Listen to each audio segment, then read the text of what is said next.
sweet dreams and custard creams. Nice warm tea, we can feel stress-free. Soft voices and a lot of laughs. It's the Monday podcast. Hey, you! How's it going out there, people of the world? I hope you're having a wonderful day. I just knocked something over while I tried to lean into my mic, but we're going to keep going. Yeah. Because it's okay. Sometimes those things happen. That's the kind of world we live in right now. It's fine. That's the world we've always lived in. We've always been human. You know, I feel like the history, we kind of miss those bits of like knocking over a bottle of, of hand moisturiser. Like, we always grace over those in the past. But today we've recorded it in high definition. Yeah. Great sound. And you're gonna, that moment will forever be remembered. You know what? Even 1,000 years ago, people were knocking over hand moisturisers. Probably in the future they would have. Yeah.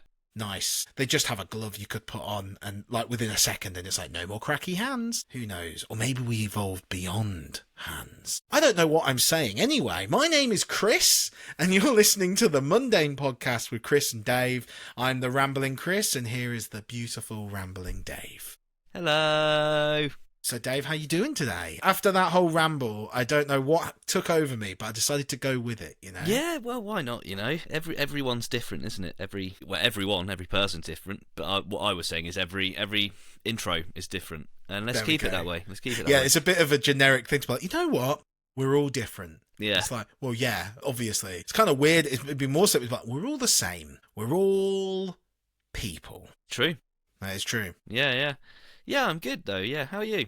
Yeah, good, man. I'm good. Every episode, we go into the secret history, or maybe just some facts, or maybe just a deep dive in our personal experiences into a mundane thing. I suppose it's just a thing, a mundane thing, something that is mundane. Because I'm like, is applause a thing? But I suppose applause is a thing. Is yawning a thing? Yawning is a thing. But also, everything's like, a thing in a way. Everything. In a way, everything is a thing. And that thing today, Dave, you are going to have to guess. So, ask away some questions. Okay. Is it edible? No, it is not. Okay. Is it tangible? It is tangible. Yeah. Yeah. So it's a tangible object. It's a tangible, we're getting, it shows how far this podcast has come, where you have to first go, is it made of matter? Yeah, because, you know, a yawn isn't made of matter. A yawn isn't made se. of matter. Yeah. You could really break it down, but no. You couldn't hold a yawn in your hand. It is something that is used in something else. It's a tricky... Is it smaller than 1 metre cubed? It is smaller than 1 metre cubed. Okay. Is it smaller than 10 centimetres cubed? Big's 10 centimetres. A third of a ruler? A third of a... Standard ruler. Maybe? That wasn't a helpful question, really. I just got into the cube. You can hold it in your hand. Yeah. Is that what you would do with it? Not for part of what you would do with it. Is it something you put on display? You could, and I'm sure people have. Yeah. But the thing in and of itself is not well, it probably is worthy to someone, but, you know, if something had happened to it, but I suppose, once again, that could be for anything, you know. This is the tissue that Jesus sneezed in. But if anyone else had a tissue on a shelf, listen to our previous episode on the shelf, it would be a bit like, well, that's a bit gross. But if it was like Jesus sneezed on it, you'd be like, wow. So, yeah, it's an object. It's an object. It's an object. It's a thing, yeah. Is it something you use on a regular basis? Depend if you take part in the thing that it's involved in, you do. Is the taking part something that everyone does, but you don't necessarily use this thing? No. Okay. It's an activity that people do. Yeah. So some people never use this thing at all. I'd be a bit sad if they never used it, but yeah. Okay. Is it used in sport? It is used in sport. Tennis ball. Oh my god! Yes. That was amazing! So today we are talking about the common tennis ball. Classic. So once again, I feel like if you had it on like on display, I don't know, like, it would be a bit weird. If it was signed by Tim Henman. If it was signed by Henman, showing my age there with someone. Who's the new guy? And Andy Murray. If it was signed by Andy Murray. Is that the new one? He's the current, or is he? I don't know. He's probably not even the current one anymore. No, I don't it was Tim Henman and Greg Rosetsky back in the day. Greg Rosetsky was known for his really fast serve, but most of us probably know tennis balls from just one knocking about. You might have found it in a park where a dog's lost it. Tennis ball is one of those things that is just knocking about. Yeah. The thing I love about a tennis ball is it's used for tennis, obviously, and it's great for that. But also, it's just like a fun ball to have. Yes. It's cheap enough. It's almost like you can have like a football, but a football's slightly too big to just have about the house. Yeah. But, a tennis ball... I like, because you can squeeze it in your hand. You could probably use a tennis ball as a stress ball. Yeah. I don't actually use a stress ball, but, you probably could. Yeah. It's got a lot of uses. You can cut them in half and make something out of them cut in half. That's the same. Once again, Dave, we're accidentally falling into super generic territory. Anything you can cut in half and just use, so it cut in half. A thing that I recommend using it for, if you ever have plantar fasciitis, if you have foot pain, really good to kind of put some pressure in the bridge of your foot. I've done that. Oh, there you go. I don't know if I've done it with a tennis ball. I've actually got a hard ball that's got sort of knobbies on it. It's about the size of a tennis ball.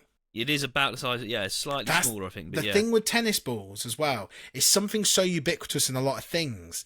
It's something that, like, if I said the size of a tennis ball, you would know how big it is. Yeah, exactly. And it's smaller than 10 centimeters cubed. It'd fit nicely in a 10 centimeters cubed box. Would it? Yeah, okay. It would. Okay, in a box. I think it would actually fit quite nicely in a maybe 9 centimeter cube box. Do you know what, it always shows how ill prepared I am. I could have just got a tennis ball. You probably could have done. You've probably got one knocking about. I probably, as always, we have things knocking about. A tennis ball is one of those items that, where do you store it? Like, unless you have like a box or a drawer of sports things. Yeah, if you play tennis, you store it in a tube with the other tennis balls. Yes. Well, and it probably says Slazenger on the tube.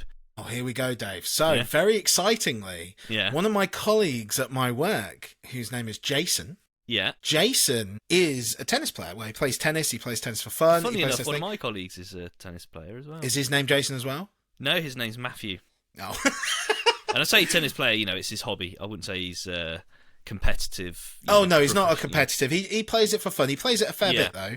So I actually asked him to send me a voice note.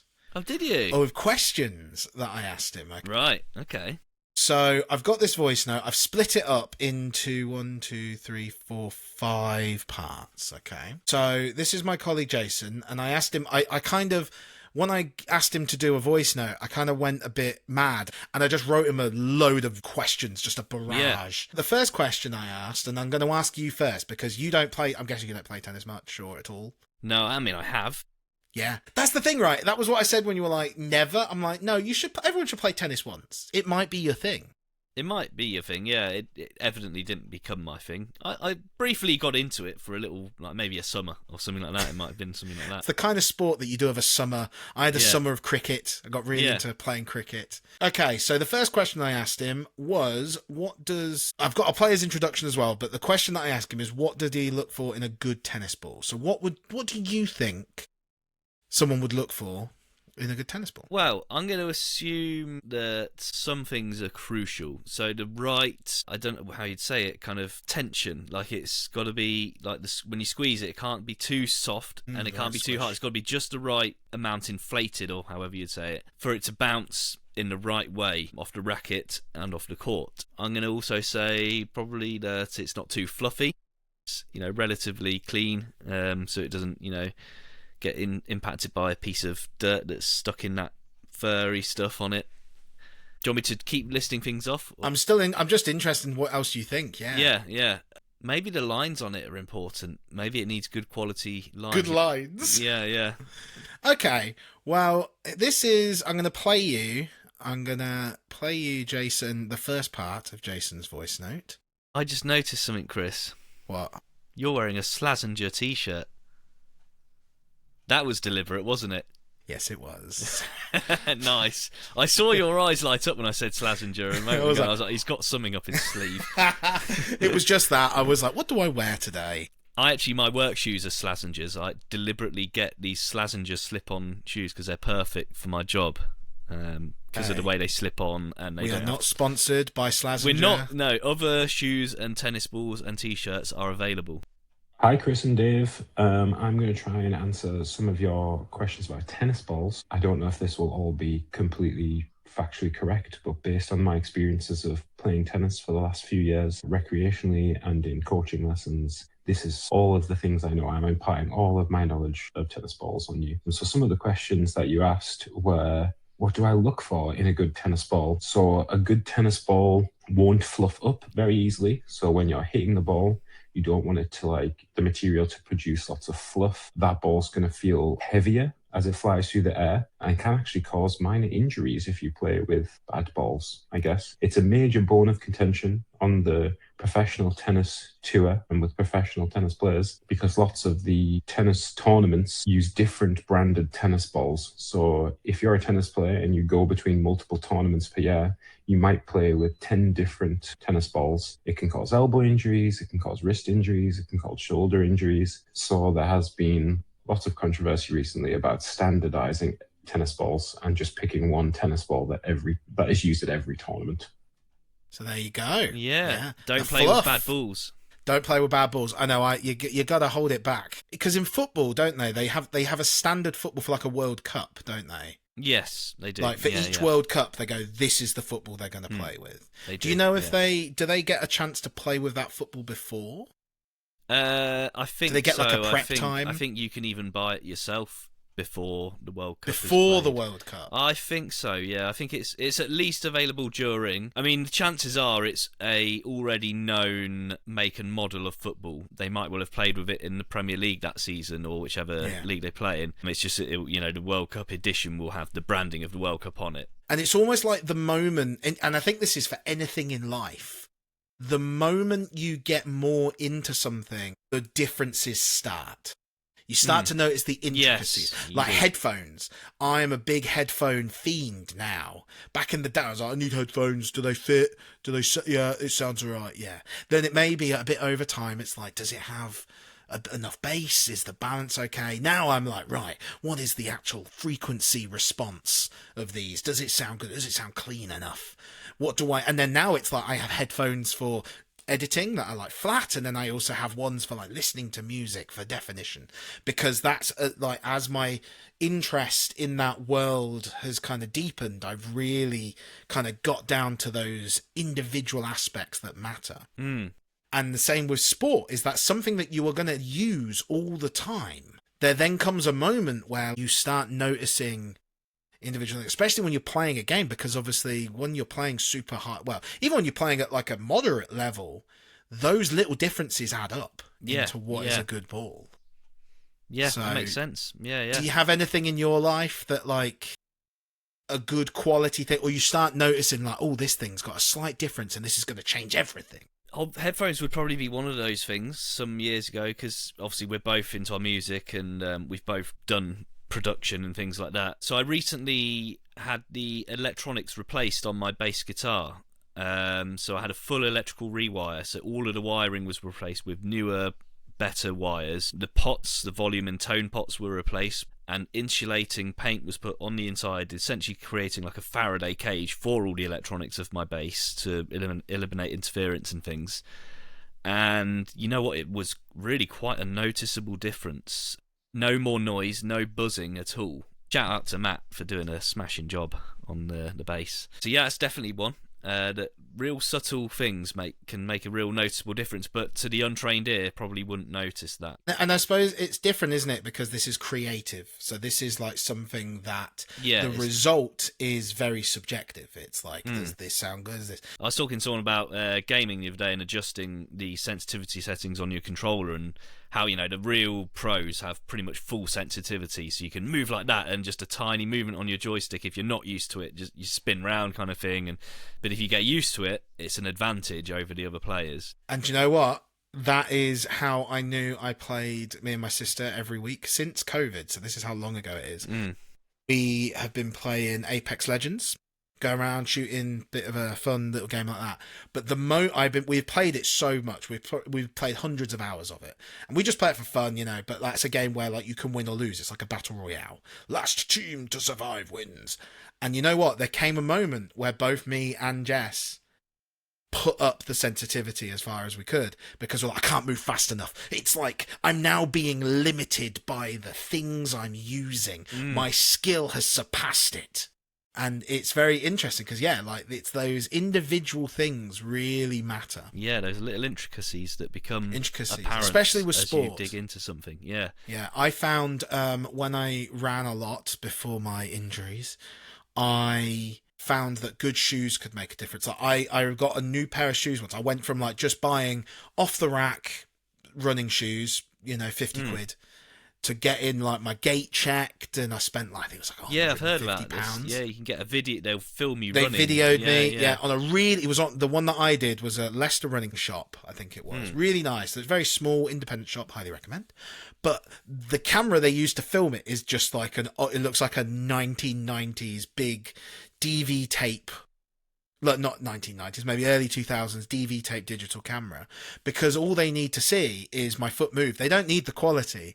That's, they're not like me, where once again, I do a lot of photography, videography. So I'm like, I need the good camera. What's a good sensor? What's the ISO response rate? They're like, nah, I want camera to film leg move. Can I see leg move this way? Can I see leg move that way? And I found with a good, like, they did that, and then but from that camera that, like I said, was even at the time was at least 20 years old, they got me. They were like, oh yeah, this foot goes in here, you got a slight incline here, and I got new shoes, 150 quid, and it knocked I think 4 minutes off my part run time. It was amazing. I was like, what? And then also I stopped getting injured after running. That was the big one. And Jason said it there with the tennis balls, is that bad balls, if you're not used to the kind of way that you expect it to react, the way you expect to hit it, because unlike something like a football, tennis balls are quite small, so there's a lot more, it's hit a lot more times, I imagine, per minute than a football maybe. If you think about like a goalkeeper kicking a football, doing a goal kick into the, like, the amount of time that ball's in the air before it hits into the field, in that time a tennis ball's probably been hit 5 times. Yeah. I mean, it would also depend on the type of, if you're playing Barcelona tiki-taka football, you could end up with a game of football where the ball's hit on average more times than in a tennis. Okay. But yeah, I see what you're saying. It makes sense. Feet, I imagine, don't deal with as much force as like a racket in the way that it hits.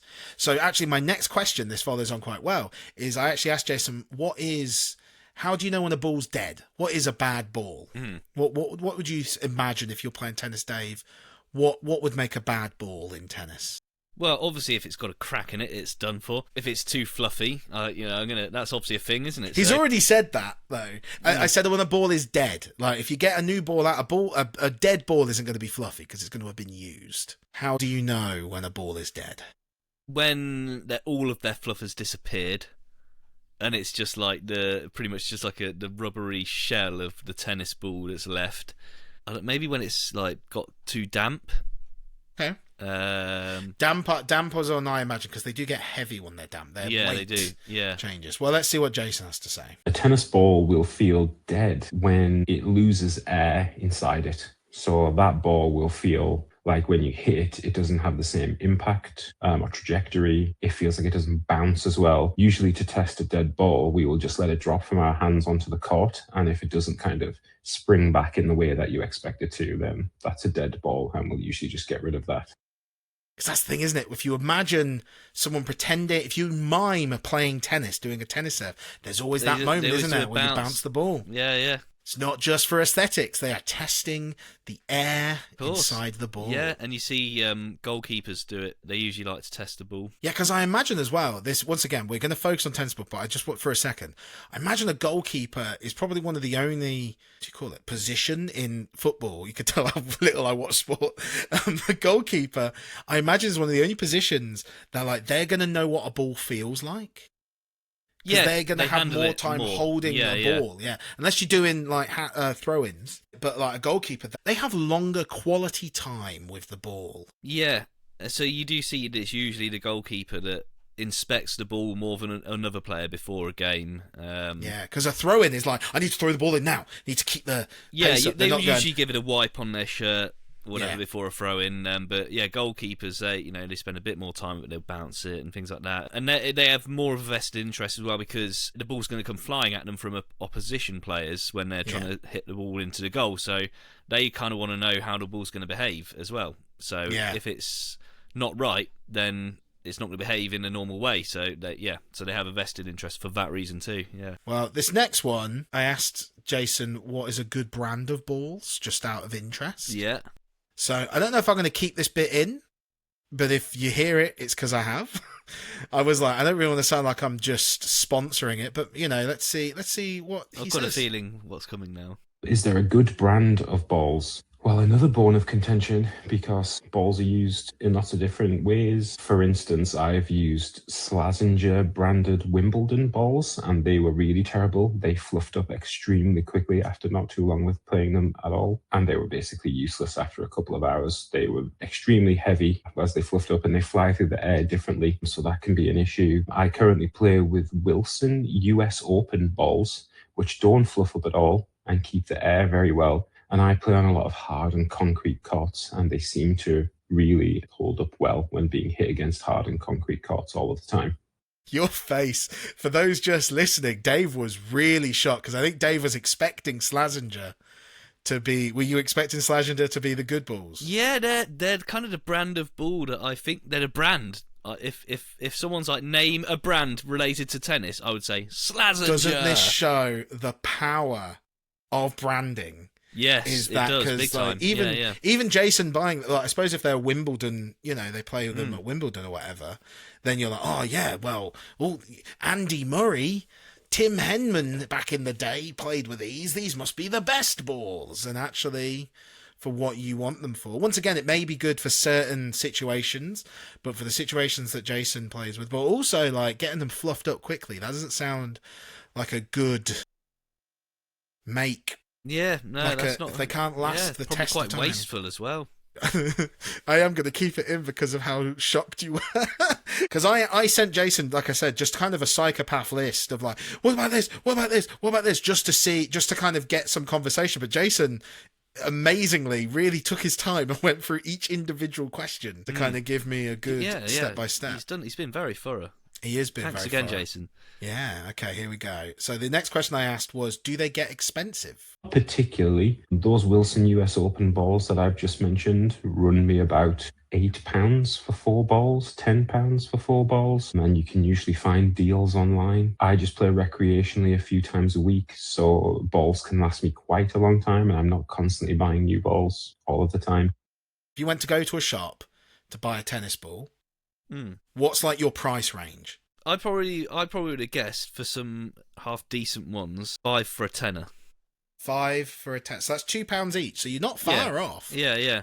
And that's what he was saying. What didn't surprise me. £8 for 4 balls. Yeah, that is £10 for 4 balls. That's about £2.50. Yeah, £2.50. What's the lowest you'd go for a tennis ball? Well, I'd probably buy the cheapest, because I'm not playing tennis. If I'm buying a tennis ball, it's for some other reason. So if there's a tennis ball for 1p, I'd probably buy it just to see what 1p gets you in a tennis ball. Do you know what that is? That's the kind of stereotypical YouTuber videos of like, I tried a 1p ball and I tried a £10 ball. What's the difference? Maybe that could be Jason's thing.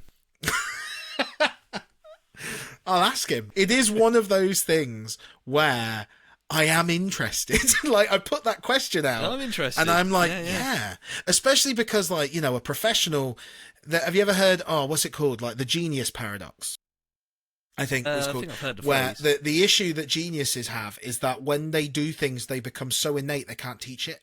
Yeah, because they're like, you just that makes feel sense. it. You just feel there's it. a lot of things like that. I think maybe everyone in life has a thing that they've got to a certain level at that they now find it difficult to explain, especially to someone, a child, for instance. Yeah. Like, one of the things I would say, playing drums, learning how to separate your limbs so that your hands aren't just hitting at the same time as each other, and one day you kind of crack it, and you don't really know how you did it, but you can't imagine not being able to do it before, and you can't explain to someone how you do it. You just say, well, just try playing this beat. It's just vibes, man. Yeah. It is just practice. And it's a similar thing to this because, once again, I imagine someone who has never played tennis, never even touched a tennis ball in their life, then asking to compare which one is a £1 ball, which one is a £2.50 to £5. Imagine there's a £5 ball. You know, close their eyes, have a test. Which one would it be? Yeah. You wouldn't, for someone like me who's barely played tennis or anything, I probably haven't played tennis maybe since uni. So the other thing about tennis balls, what's another thing that comes to mind about tennis balls? Anything else that I've asked Jason another question specifically about tennis balls, but there is a reason why. If you think of a tennis ball, what else do you think about tennis ball? Maybe how they come? How do tennis balls arrive? You actually mentioned it earlier. They come in a tube. Do they come in a tube? Anything specific about the tube? Well, these days I think they usually make them out of cardboard. Sometimes they're round. Sometimes I think they're sort of more hexagonal. Interesting. So no, I'm going to drop some knowledge on you now because Jason's going to cover it, but I was going to say Pringles. It is kind of like Pringles. Pringles come in a can. They come in a can. Oh, that's what they call it. Can. No, they come in a can for a specific reason. Here we go, Jason. Do they only come in a can? No, balls don't only come in a can. They can come in a tube, but their container has to be pressurized to keep the air inside the ball. So whether they come in a tube or a can, the can or tube will have a ring pull lid so that the air is kept inside and they can be pressurized inside the can until you open them. Does that mean that once you've opened it, you need to keep your tennis balls in like a pressurized container, like a coffee canister? Because I imagine it's for like transport and things like that. I imagine if you open that is probably why, though, you don't get a can of like 20 tennis balls. Yeah. You know, you get a can of like just a few. Because also, like, if there's a ring pull on it, to me, like, everything that has a ring pull on it is a can. Even if it's a tube, even if it's like a cardboard, that to me is that it then becomes a can. But then I suppose a can is made of metal, but you can have like plastic probably made cans. of aluminium these days. Yeah. Well, watering cans can be made of plastic or metal. Yeah. Oh, paperboard, widely used for dry goods, so that's technically a can. Because we call it a Pringles can. Pringles cans are made out of cardboard. Yeah. We don't call it a Pringles tube. We call it a Pringles can. Or do we? We call it a Pringles can. Bo Burnham has a whole song about it. Bo Burnham does, yeah, but I'm just wondering if I call it a tube or I feel like I call it a tube of Pringles. Tube of Pringles? Yeah. I mean, I suppose in a way you could argue that a tube is something that you go through and a can has a bottom to it. Have I just invented the definition difference between... I imagine you haven't invented the definition. I'm not going to give you the lofty heights of that. Oh. But I think you might be onto something. Yeah, there. it might be though, right? It doesn't. I think like a tube with a bottom on it, it becomes a can, and then like you widen it out, it becomes a tub. Well, now I know what the next step. I know what we're going to do for a future episode. I want to investigate tubs. Yeah. And cans, but so like a tube, but like if it's pressure, to me that's a can. It's still. Like, maybe, like you said, you got to keep them pressurized, because I imagine if you have had and this is another question I should have asked Jason, is, what was I going to say? Oh, the thing I need to ask Jason now is, do tennis balls go out of date?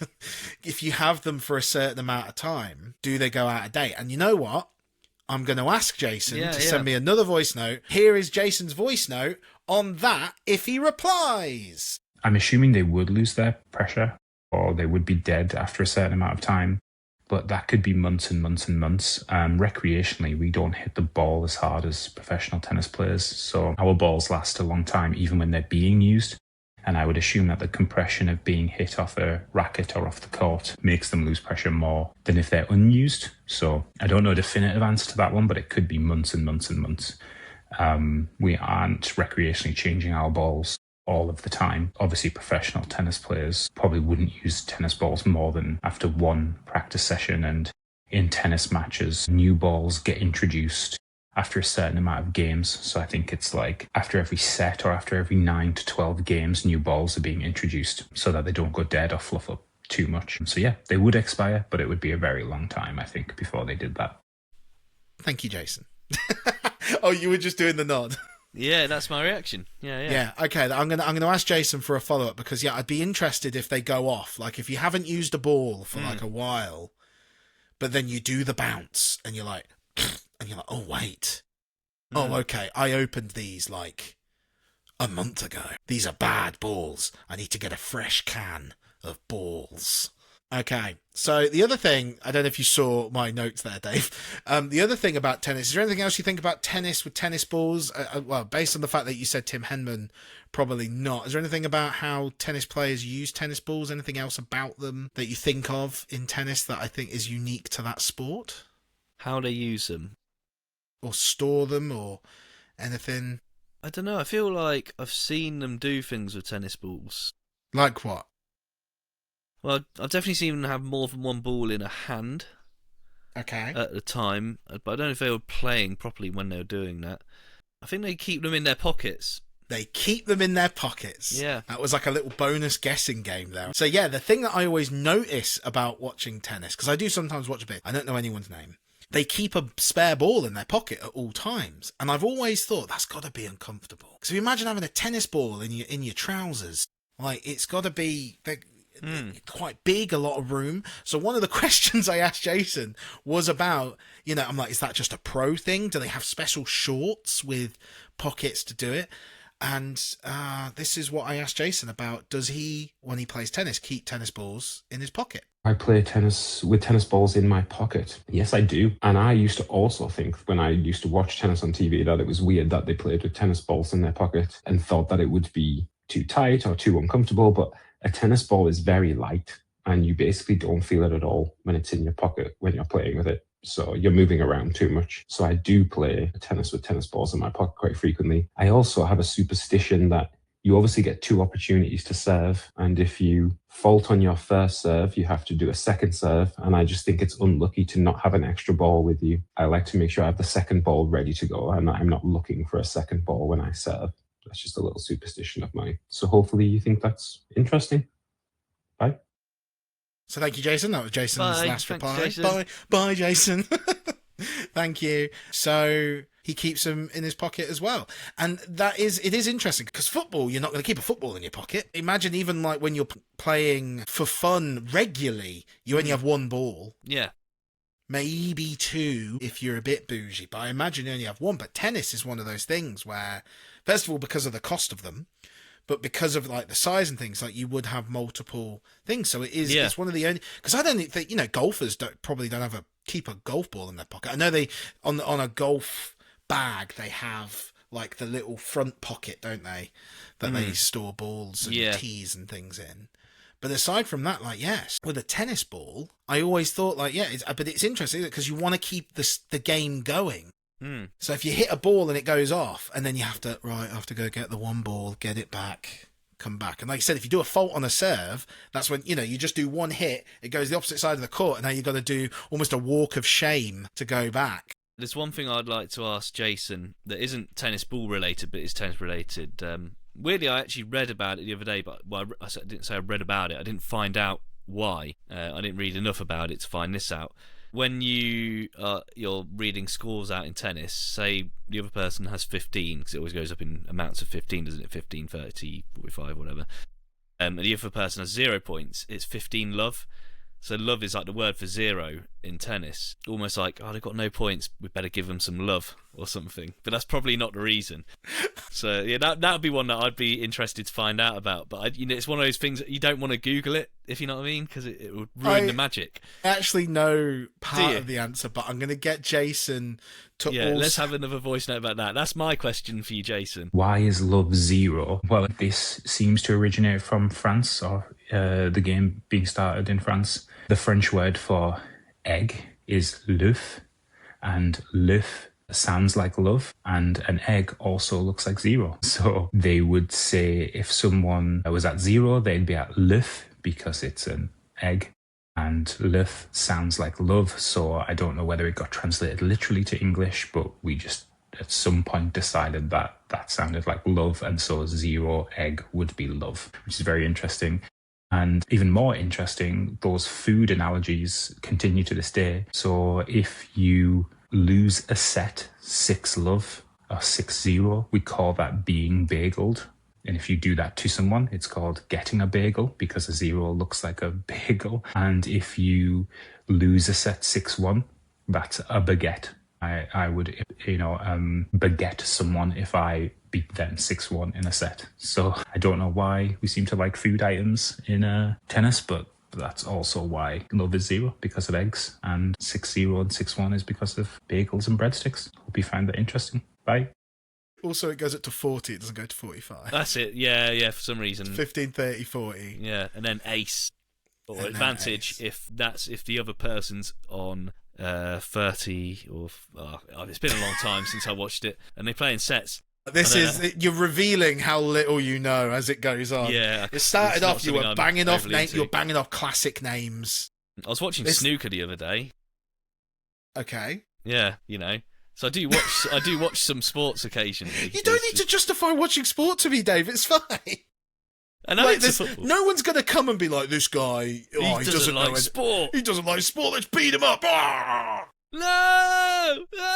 He doesn't know the scores of tennis. Beat this man. I like badminton. I thought you said I like Paddington. I like Paddington. It's not even a sport. It's not even a sport. Beat him up. He's just a cute little bear. Everyone loves Paddington. We're British. Blah, blah, blah, blah. Even the Queen likes Paddington. I wonder where that came from, your desire to share that you watch snooker. Because I could admit... popped into my head, and I, as you know, I often don't speak with a filter. And, I know, but what conjured that? Was it a shame that you don't know as much as you should? Like, well, I should... don't know if it was a shame. It might have been. But no, obviously, you were saying how I'm revealing how little I know about tennis, and then at that moment, it's like my brain automatically is like, I need to throw him a bone, and and this thought of like I visually could remember. I visualised myself sat there the other day watching snooker on the telly. It was a really good game, actually. It was between a player.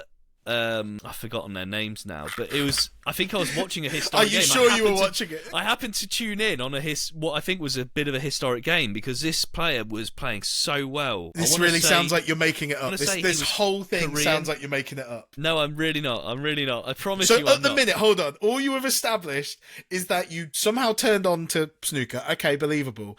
And then you said, "Oh, it was a historic moment."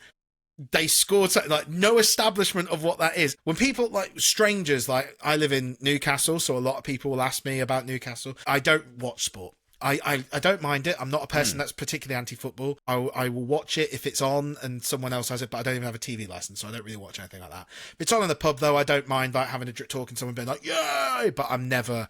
Honestly, never really in that situation. Most of my friends, I would say, are probably that. Yeah. Every time I'm in a taxi or a thing, a guy will be like, oh, the game, right? And it is that thing where I'm like, oh, yeah, pretty good. Yeah, big goal.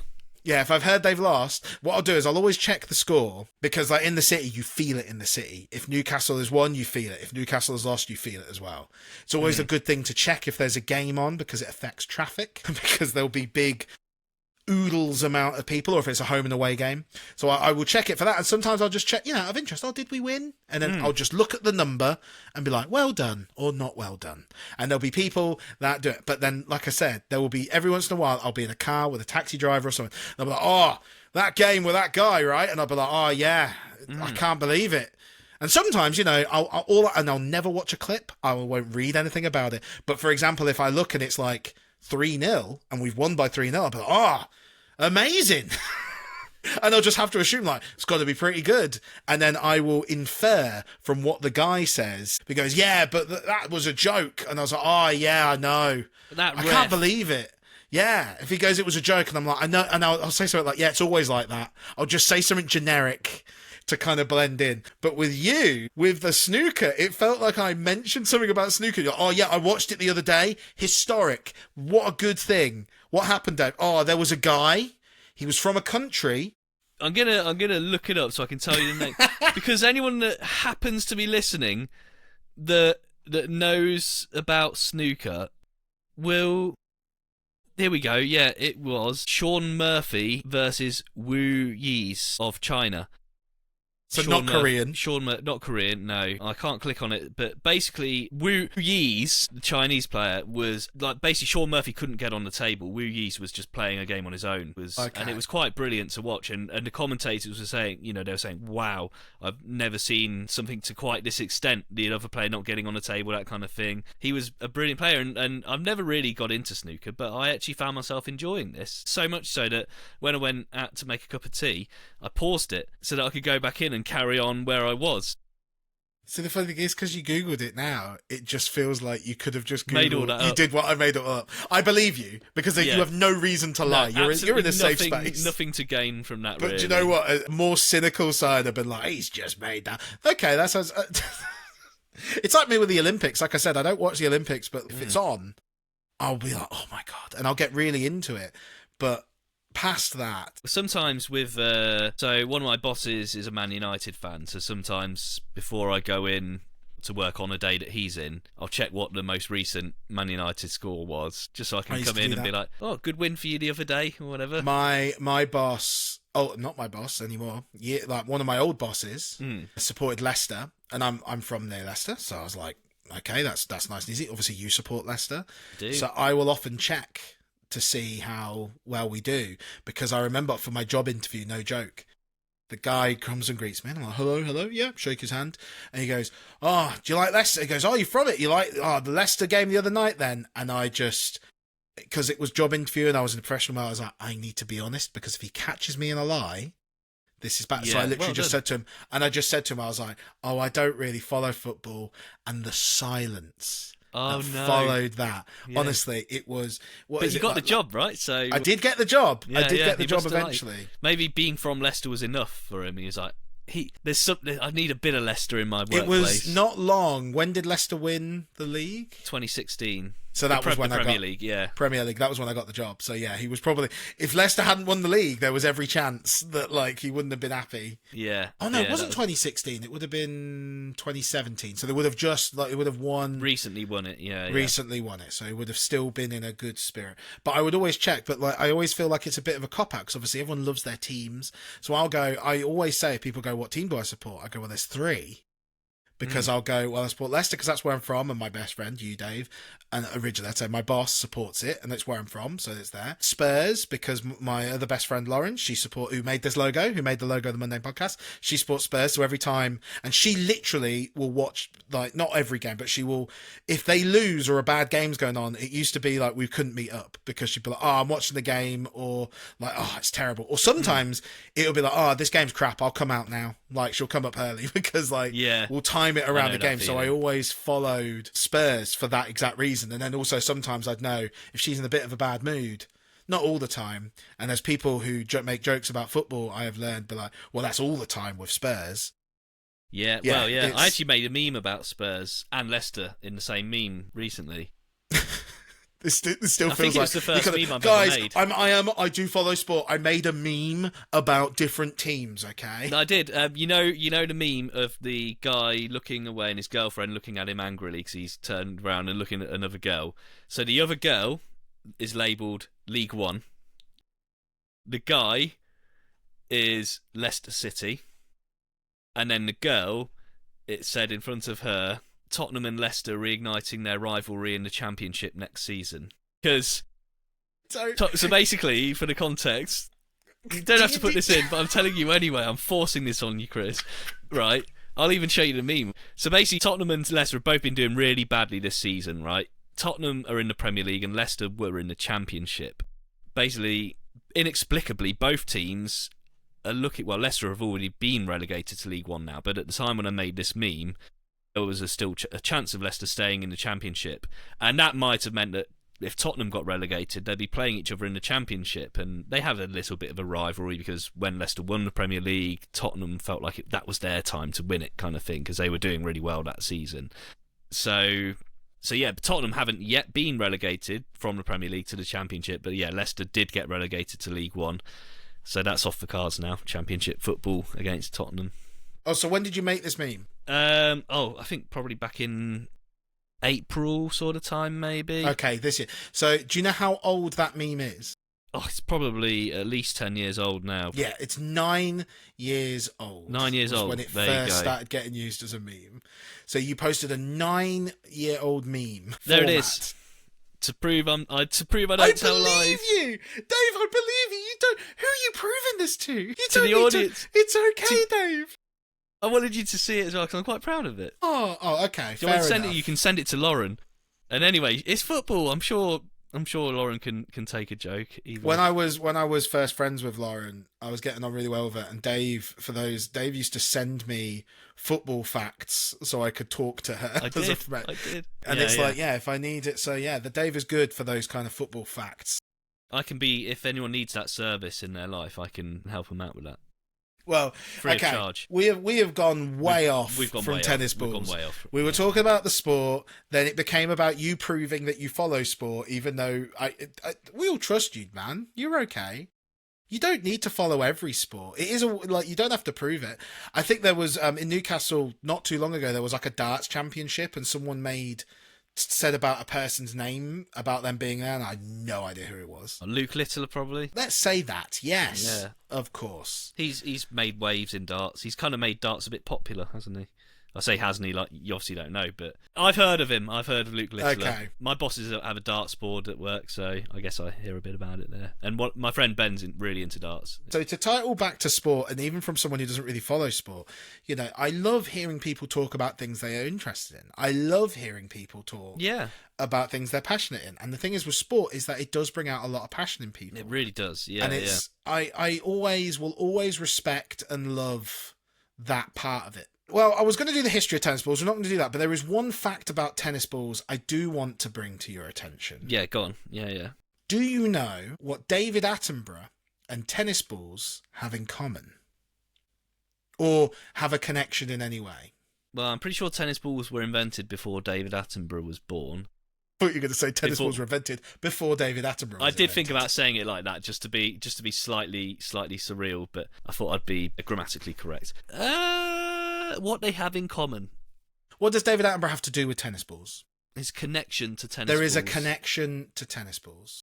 He had them change the material they were made of because it was better for the planet in some way. You're not actually too far off. So, this was a fact that Jason told me, and a couple of days later, he said, I had to go home and Google it because I needed to make sure the details were right because it doesn't sound true. But it is true. So this is from a website called listertennis.com. There's loads of sources for this. Maybe he invented a use for old tennis balls that reuses them to make a home for a certain animal. That's my other guess. That's my second guess. Okay. Close to the first time. Tennis, with its rich history spanning several centuries, has seen numerous evolutions in equipment from rackets to attire. However, one of the most visually impactful changes occurred not on the court itself, but on the small fuzzy sphere at the centre of the action.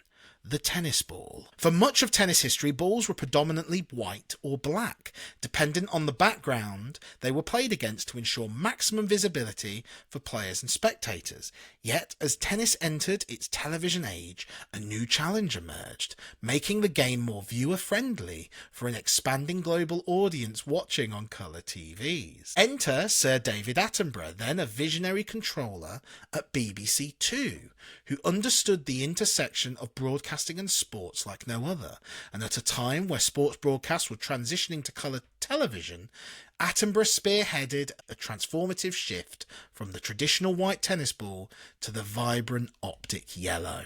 Right, that's interesting. Yeah.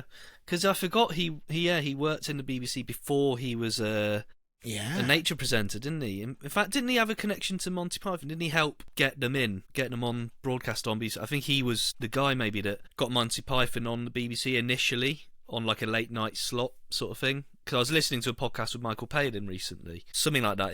Maybe it wasn't Attenborough. He was the commissioner. When he was the controller of BBC Two, yeah. he commissioned Monty Python. There you go. So two big things he's changed. So like not just the animal, not just two big things, like tennis balls, Monty Python, and all of animals. I feel like nature documentaries. So it was basically to make visually the tennis balls to be able to be seen, because the big challenge he had was black and white TVs and colour TVs. It was that transition, which I imagine there was a lot of overlap, because you can't, at a time, this was, as we talked about on the remotes episode, where there was only 1 or 2 channels, like you can't just have like, oh, it's the red thing. Yes. That's not going to work in the time of black and white television. No, so no. you've got to kind of do for both. So yellow was used through a lot of testing to bring in to make that be more visible on colour television sets. Cool. I like that. That's a fact that I'm going to repeat to other people in the future. And I have a feeling that was why Jason told it to me. Yeah. So the implementation and impact. The transition to optic yellow tennis balls was not made arbitrarily. It involved extensive testing and research to determine the most visually effective shade. The choice of optic yellow, that's the kind of yellow it is, apparently, after detailed experiments that tested various colours under different lighting conditions and backgrounds that tennis is played on. Researchers focused on how different colours appeared on both black and white televisions, ensuring that the selected hue would enhance visibility for all viewers. Optic yellow was selected because it provided the highest visibility against a myriad of court surfaces and under the diverse lighting conditions typical of global tennis tournaments. So when it was first introduced in 1972, the change was initially met with mixed reactions. Some purists were sceptical about departing from tradition, while many players and broadcasters quickly saw the benefits. And in particular, people really liked it because it made it easier to see and follow and more appealing to watch. And therefore, it probably grew the popularity of tennis itself by allowing people to appreciate it more on the television. It spread tennis to more people. So David Attenborough is probably partially responsible for the popularity of tennis to this very day. So obviously the thing to remember about this, like in a lot of stories like this, we always want to attach it to one person, but David Attenborough was the person. He wasn't like, wait a minute. And he goes into his little lab, and he finds this is the colour. He asked for testing to find the perfect colour. But he is responsible for those tests, for agreeing to go on that. The introduction of optic yellow tennis balls thus stands as a pivotal moment in sports history, demonstrating how thoughtful changes to sports equipment can have wide-ranging effects on the sport's popularity and its perception by the global audience. So there you go. Nice. Yeah. Is there any individual innovation or testing we should do to innovate a sport, Dave? Any sport. Maybe not for broadcasting, maybe to make the game more interesting. I would like that golf balls, 1 in, let's say, 5, are just an exploding golf ball. Maybe not to like blow up and cause damage, but can you imagine the tension of doing the teeing shot? It's just the opening shot, remember, because then it's the same ball, they follow it. But can you imagine? It goes right, Tiger Woods goes up to do the hit. That's how old I am. That's the only... That is... And I will admit it with zero shame, that is the only golf player I know.